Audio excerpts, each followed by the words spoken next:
Hey guys, good morning and welcome back to this week's edition of What the Heck Do You Do? It's a weekly podcast where we highlight business owners doing unique and unusual things. This week's episode is brought to you by Cami Renee Art along with Kearns Automotive over there in Puyallup, I believe. Yep. And so if you're interested in becoming a sponsor or being a guest on the show, you can reach out to me at rich.rhodes@gmail.com and we will get you booked. I am super excited to introduce my guest this week, Cami Renee with Cami Renee Art. How are you? I'm doing awesome. Thank you. Thank you. I'm glad you're here. Thank you. I'm happy to be here. Great. Yeah, so I met Cami at Ignite You Networking, and she definitely has one of those personalities that just draw you in. Lots of energy, lots of passion about what she does. So I'm super excited to have her here today so that we can learn all about it. So yeah, get us kick-started and tell us what the heck do you do? Well, I do a couple of things at the moment. So I have my own business. I am an artist, and I teach people to paint by the way of paint and sips. So I bring the party to them, let's say their home or their business. It's great for team building or for just a bunch of friends that want to get together and paint. And I'm working on a YouTube channel. And then I also help my brother with his business. He is an automotive repair, been there for 20 years, and I help him with his marketing. Awesome. Very cool. Yeah. Yeah, so maybe talk a little bit about art in your life and sort of how it impacted you growing up and got you to this point now where you're looking to be a full-time artist. Yeah, so my mom is very artistic, and so she would sit down and sketch something, and I was just in awe about how well she could do, how awesome it was. And so I'd sit down next to her, and another part of myself is that I hate to see waste. Like, so the other side of a piece of paper that's all blank and everything, I just wanted to fill it up with something beautiful. And so my dad would come home from work with extra pieces of paper for me to like craft with or color on or whatever. So very, very early on, I wanted to be creative, and my brother Kern would tell you that I always wanted to be part of, like, have the spotlight on me. So I'd grab my jump rope and put the two ends together and stand on the fireplace hearth and sing for everybody as part of entertainment. Oh yeah? All right. It wasn't, I mean, I'm sure it was amusing, but it wasn't very good. My mom decided when I was around 10 that she wanted to take some painting lessons, and I'm like, oh, that's not fair, Mom. I want painting lessons too. Okay. And that was very sweet. So they gave me some private painting lessons, which just launched me on this love of paint, love of art, and I took as much art as I could in high school, and it's always been a part of my life somehow. I took a brief break when my kids were very little. I had 4 kids in 5 years, so a little hard to drag out the paints then.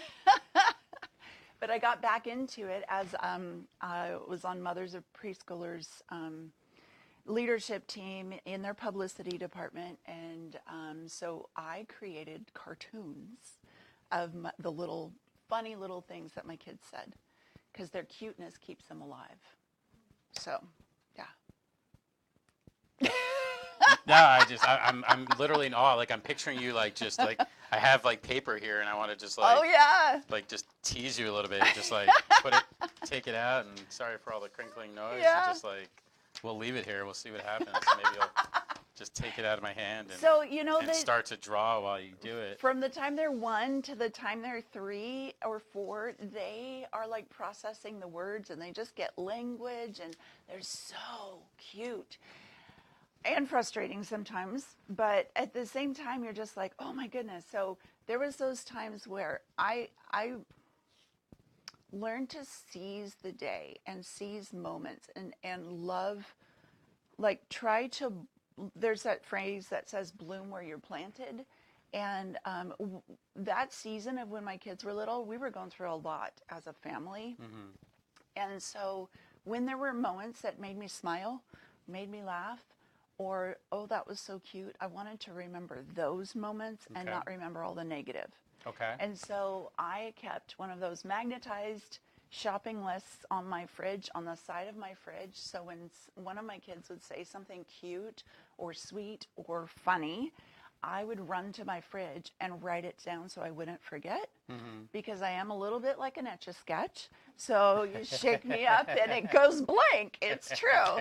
So I had to remember, I wanted to seize those moments. And so, so now I have a treasured collection of about probably 15 cartoons of just the sweet little things that my kids said. So, they're treasures. So yeah, there's a lot of yuck. And again, the art, but the moments where I felt encouragement from God or encouragement through the yucky times, those are some of my paintings that I will never sell. Okay. So, yeah. Yeah, no, I love it. You can feel it, right? Like just your passion, the fact that like you can't look at like a blank piece of paper and like not. I'm gonna leave this here. If you end up taking it and just draw while you talk, we'll have something that we can put up there at the end. So I'll just leave it right there. Oh, okay, if you cool. decide to Okay. grab it and draw while you talk, you totally can. If not, no pressure. So, but yeah, I mean that's incredible. So as of right now, your primary art modality is the paint and sip classes. Yeah. But the difference being you actually come Yes. to somebody's house. So instead of people signing up and going to a public place with, 3 of their friends and 20 strangers, Right. then they're actually doing in-home, bring your own wine, you bring the art supplies, let's get set up and let's have some Right. fun. It started out of necessity, kind of, because I wanted to keep my overhead low. I didn't want to have a big commitment to lease a building or lease a room or lease a place. I wanted to keep my overhead low, but also provide this outlet for my creativity and to assist people in their creativity. I think in our everyday life, it's easy. So I love learning about and understanding the brain and how we work and how we function. And I think everyday stresses, for me, even in my personal life, like stress gets you in a zone where creativity goes away. Absolutely, yeah. When you're in that fight or flight mode, creativity and doing those things that would help you and help all of the hormones in your system to calm down and balance out. That's the last thing you tend to do. So when I was going through rough times, I'd make the effort to do something artistic, because it's like yoga for your brain. Sure. It's just gives you a place to take a little vacation from what's going on, the stress. It could just be stress or numbers, facts, figures, worry, all those things, and put your energy into something different, and it just balances you out. So I want to bring that to people and help them as art has helped me. I want to help them have that be a part of their life and recognize that it doesn't have to be hard. Yeah. It doesn't even have to be beautiful. You just do it. Right. Yeah, no, that's a great analogy, yoga for the brain, because I think we all get super stressed, and then we think, let's say you're stressed about your job, and so you're focused on work, so you're coming home and you're spending extra hours on it, but at some point there's diminishing returns where you're not sharp because you've been thinking about it too much and because it's stressing totally. you out. And so, I think people tend to think, well, I don't have time for that. Kind of similar to going to the gym or exercising, right? But that 30-minute walk or just spending 30 minutes drawing or being creative, writing, doing something will make you so much more efficient. Oh, totally. After that you'll get caught up, you'll make up that time. So it's kind of like that backwards thinking of, well, I don't have time for that. It's like you don't have time to not exactly do it, so. Exactly. I read it and didn't really read the book. That's kind of lying. I listened to the author speak on YouTube. Okay, close enough. As much as I could. I was painting a room, actually, painting the walls. And so I was just binging on his content. So the author is Dan Pink, And I think the name of the book is called The Perfect Time. Okay. And that was fascinating for me. Again, understanding how the brain works and time and things like there's different times of the day when you should be doing different activities. Okay. And the afternoons are times to be creative, typically. So like in the mornings, you have more, me being like, math is, I like to say I'm an artist, not a mathematician, right? Sure. I understand math concepts, and I did very well in math, but it was hard work for me growing up. So, but if I want to work on my budget, if I want to work on my goals, if I want to work on things that take more brain energy for me, I do those in the morning. Sure. Okay. And then the afternoon. So then there's lunch and a little lull time in my second cup of coffee. And then I do something creative in the afternoons. But he said if you had to switch it up, if you have to do some sort of mathy business meeting, you know, or something that stretches you in how you're not wired in the afternoons, then you go for a walk, or you do something creative, or you know, there's a way to shift gears in your brain, and that's what art does for me. It helps me shift gears. Awesome. Yeah. I wonder if music also fits into Oh, that category. totally. So Yeah. so it's interesting. Yeah, just making sure that those creative outlets like art are a part of your regimen. Oh, totally. Yeah, even if it's a doodle, right, or just something to get it out. It gets your brain. So typically people who are very like engineering, math oriented, very structured, they think about symbols, think about life black or white.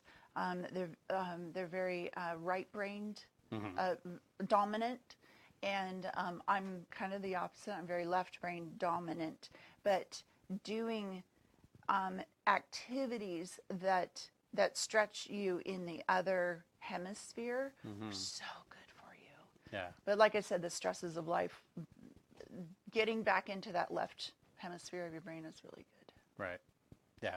Well, and it's interesting too. I think at the end of the day, the brain works together, right? 'Cause even if you're an engineer, like you're still looking for a creative building design, right? 100%. And that's part of my thing is helping people realize that even if they're not artistic, they're creative somehow. Sure. You know, my brother's a perfect example. He is a creative problem solver, and he is very creative, and he's actually getting better at painting.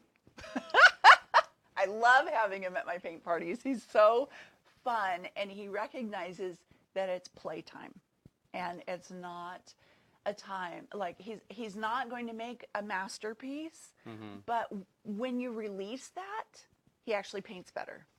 Good. Yeah, it's pretty fun. That's awesome. And it's cool to see that you guys get along well enough Oh, my goodness. So, we didn't as kids, but we do now. yeah. My sister and I the same way. A lot of competition, a lot of picking on each other when we were younger. Right. So, yeah. Well, there's a 10-year gap between him and I. And then he has, we have two other brothers. And then there's a 7-year gap between that last brother and me. Okay. So my three brothers were like off doing their own thing, and I was the little brat sister at home with mom. So that's kind of, yeah, I'm okay. I'm feisty. Nice. Yeah. So speaking of growing up, maybe talk a little bit about what you're seeing in terms of like arts in schools and with kids and stuff like that. What's kind of been the trends that you've seen? Well, as my kids are teenagers now, but prior, like I just know I've been asked to be an art docent in public schools, especially in the elementary age. There's not art being a subject in school that's being taught, so they're not learning art concepts unless they're really driven to do so. So the art docents are much loved and much appreciated people in their life. But if a kid like me who's really driven or wanting to learn art, I want to provide a way for them to do that. So I'm working on videos right now, video curriculum for kids and for adults to come home and like get some bite-sized, doable, fun, interesting art lessons done. But it's real art. You can glue a couple pieces of paper together or do some crafting things, and those are great. And I don't, but it's just not me. I love to paint. I love real drawing. I love all of those lessons just exploded my mind when I was in school, and I want to bring that to the people. Okay. So what is that? Talk maybe a little bit more about what your vision is for that as 2020 comes up. What does that tangibly look like? Like when people go out there looking for this, like what are they going to find? Sure. So first of all, I'm providing really good content on YouTube. Okay. So I have several different types of videos I'm providing on YouTube. Some people, like the people who love Bob Ross, they don't even paint. They just watch him for that relaxation factor. So I have some paint with me videos, but you could just sit and watch them. And I try to be very happy, very encouraging, and real. But like you said, I want to bring a certain level of hope and energy and kindness to people. And then I have some painting tips, things that I've learned along the way that have rocked my painting experience, because acrylic paint hasn't been around for very long as far as in the span of all kinds of paints. So acrylic paint is fairly young, and it's still morphing and growing. There's all kinds of additives. There's all kinds of improvements being made in acrylic. I know, that just blew your world, didn't it? It did, yeah. I think of like acrylic, like there's watercolor. There's different paint types, and acrylic's just acrylic. So no, I'm it's curious young. to hear more about. It's young. It was fairly new when I was like a little kid as far as a type of paint. You think about it, acrylic's plastic. Okay. Plastics in our world are not very young. You look at go 400 years back to the 1600s. What were the Dutch people painting with? Right. What was Van Gogh painting with? What was Rembrandt? He was mixing powders with some sort of oily material.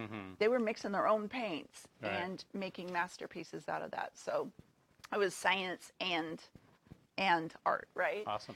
Yeah. So anyways, acrylic paints have grown. So there's all kinds of tips that I'm providing, that things that have rocked my world as far as this learning gig, and just step-by-steps.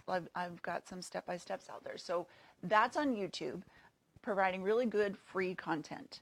But that's my platform, because our YouTube is the #2 search engine in the world. Absolutely. So that's my platform for getting myself out there. And I'm creating a video series of step-by-step painting lessons. So some of them will be, hey, you want to host a paint party in your own home? And I have step-by-step for this certain painting. So you'll be able to select which painting you want to do with your friends at home and do it. So it makes it more global. It makes it more accessible for more people, because, it's here in this area, it's $40 to $50 per person to go out and have one drink and do a painting. Right. But what if you want to do a birthday party? I've done birthday parties for younger kids, and they're not going to have the alcoholic drink. And, not every mom can afford to spend $40 or $50 per person for their whole birthday party. So why not do it in home? And I provide all the tips and tricks on how to set up and how to, keep your house clean without losing your mind. All those things, how to get paint out of objects. Okay. But it really, I have lots of concerns, concerns about, do we need to lay something down on the carpet and this and that? And honestly, really, acrylic paint is easy to take care of, and you take care of it right away, and it's pretty simple. It doesn't stain much. Gotcha. So. Okay. So you pull up YouTube, you subscribe, you get access to the full paint video, and then you're walking people step by step through it.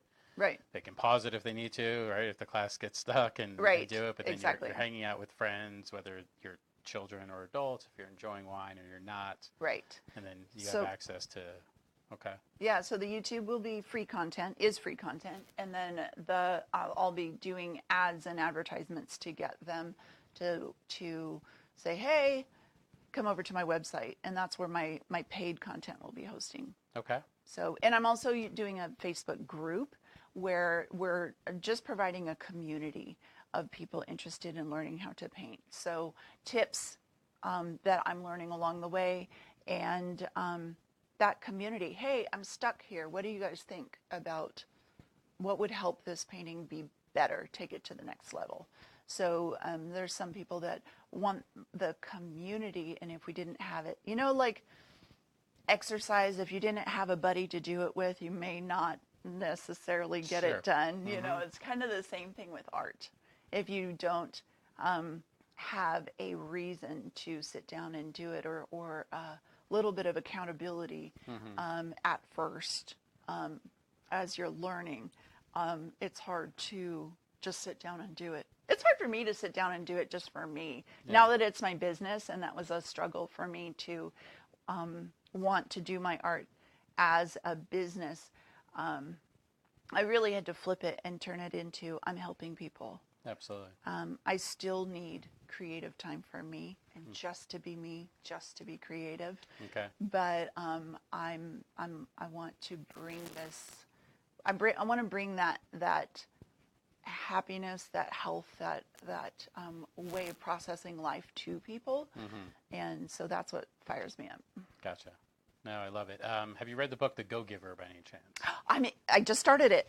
Awesome. Perfect. Yeah. So I think it's I don't want to ruin it for you, but but number 2 is essentially like find your gift and then find a way to multiply it. Yes. And so I love the idea of putting that content out there, because if you don't do that, then it's just, where are you? You Right. can only help whoever's in front of you. It's kind of like this. The whole reason why I wanted to do this podcast is because I was having really good one-on-ones with people. Right. And I was loving their story, but then it's like, okay, only I heard that. Right. Now I have to turn around and go find a way to tell more people. That's so cool. And I would be tuned in, right? Like if I worked with somebody like you and I was like, oh, that's great, and I heard or saw a conversation on Facebook or heard it in person, and there was that sort of like, oh, you know who you should talk to? Yeah. But even that's sort of limiting.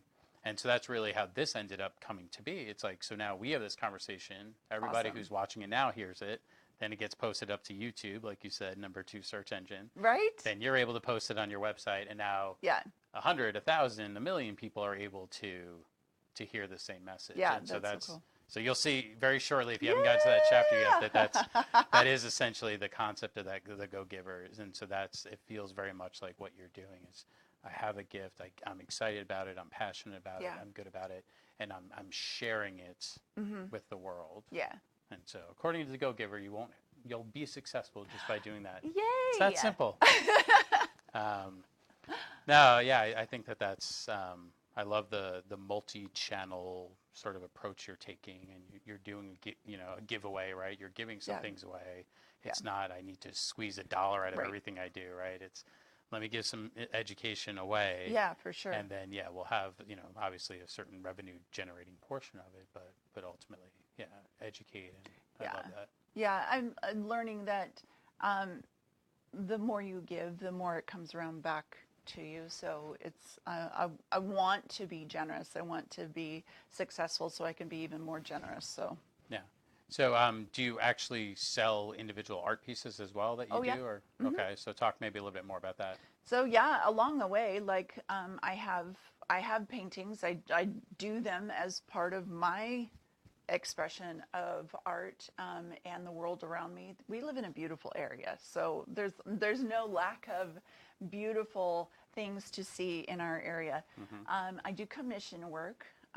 The largest piece I did this year was a 4-foot by 5-foot painting of a mountain with a path, and it was a specific piece that he wanted inspiration to keep on going with his business. Okay. And so the path, I don't know what the sign is called, that's the markers along the way that says, in so many miles you'll reach this point, in so many kilometers or whatever you'll reach this point.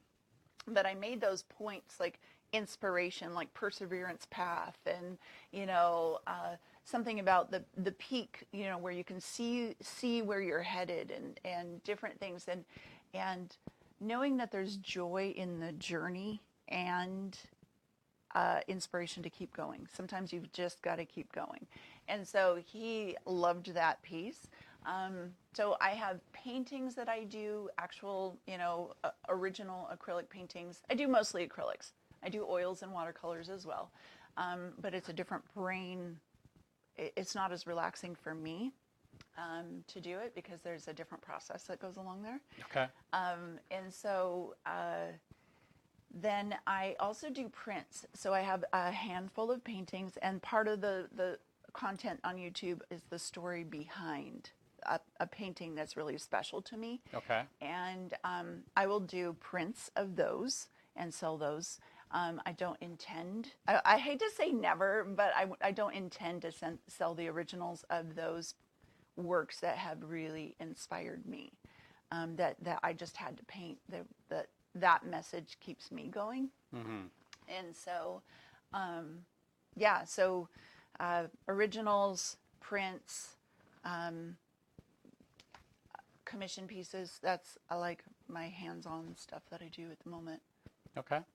That's awesome. Is there an online gallery, or where do you go to see maybe some of the prints that are available? Yeah, so my online presence is my website, CamiReneeFineArt.com. And so that's where you could go to see my paint party samples and some of my painting works. There's a way to contact me there.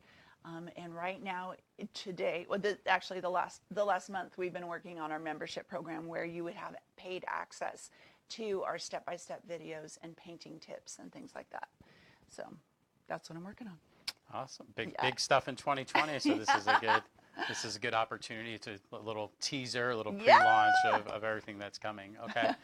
And so is the website the best way to get a hold of you for like the individual paint parties, or should they contact you? Website is fine, because there's a contact us page there. Okay.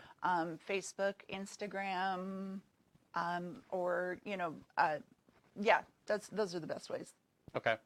And so if you're looking to do an in-home party, in-home paint party, have the wine at home, nobody has to drink and drive, everybody can hang out at home, have a good time. So very cool. Yeah, no, I'm super excited to see the evolution. It sounds like you're taking a different path here and exploring a variety of different channels. So that's awesome. Super excited to see it. I feel like 2020 is a good year to do that, right? I think so. It's the new decade. It's the new year. It's symmetrical, if you will. And, hindsight's 2020. So right. Oh yeah. Take everything you learned and turn around and now go forward with it, right? So I feel like it's got that kind of feel to it, like. If ever you're going to reinvent yourself and go for it, I feel like it's just 2020 is a really good year to say that's the year that I actually did it and I jumped in. So I like that. Very cool. Cool. Yeah, so CamiReneeFineArt.com is the best place to start keeping track of Cami as all these new offerings come up. So if you're a parent with kids, or if you as an adult are just feeling stuck and in need of a creative outlet to help the stresses of everyday life, because they seem to be only increasing. So I feel like we need these types of outlets more and more every day. So thank you so much. Thank you. It was awesome chatting with you. And thank you guys, of course, as always, for tuning in. Next week is Christmas, but we will be here. We're going to be with Sarah Joy of Top Shelf Business Consulting, which I think, Joy, that's kind of appropriate for the Christmas season. So tune in next week to hear about her new business and where she's headed. Thanks as always, and keep chasing your dreams. Take care.